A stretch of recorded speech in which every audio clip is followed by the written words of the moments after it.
ভালো লাগছে না, তাই ছেড়ে দিয়েছি। আমি তোকে কি একবারও বলছি আমার খারাপ লাগছে? তুই এত বুঝিস কেন? আচ্ছা, মাপ চাই। আর বেশি কথা কিছুই বুঝবো না। এখন থেকে যা বলবা তুমি তাই করব। মনে থাকে যেন। হুম। পরে জান্নাত আপু নিজেই আমার হাত ধরলো। এমনভাবে ধরেছে মনে হয় আমি কোনো পলাতক আসামি, যে ছেড়ে দিলেই আবার ভেগে যাবে। পরে বাসায় আসলাম।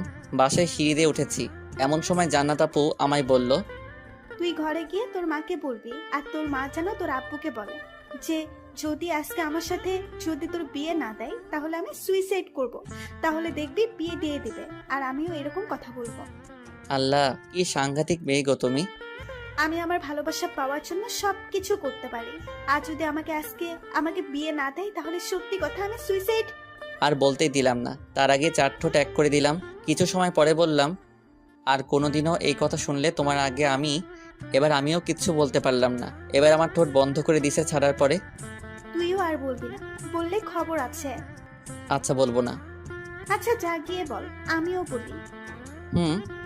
পরে আমি জান্নাত আপুকে ওর বাসায় পর্যন্ত দিয়ে আসলাম।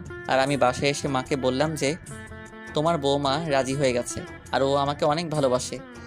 পরে জান্নাত আপু যা যা বলল